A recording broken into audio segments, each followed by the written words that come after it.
Sasa kama unatumia WhatsApp alafu kuna tatizo la kila kitu unachotumia WhatsApp huwa kinaenda kujisave kwenye simu yako. Fanya setting hii, nenda WhatsApp sasa. Bofya hizo alama 3 kule juu, kisha nenda setting. Hiyo hapo. Kisha nenda kwenye neno limeandikwa storage and data. Hilo hapo juu. Bofya hilo hapo.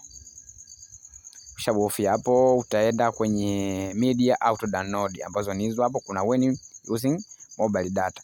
Utabonyeza hapa chini ya kwanza ambayo ni hiyo hapo. Hizi namba ukizikuta zimewashwa kama hivi, basi hizo hakikisha zote unazizima. Zizime zote. Kisha nenda kwenye when connected on wifi. Pia ukizikuta hivyo zizime pia. Zima. Alafu utashuka chini kwenye when roaming. Pia utaikuta imewasha, izime.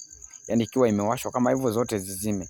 Hapo simu yako haitatunza chochote kutoka kwenye WhatsApp. Yani haitaweza kutunza taarifa zozote, picha, video, kila kitu. Usisahau kunifollow, natumia Muhoni Tech. Asante.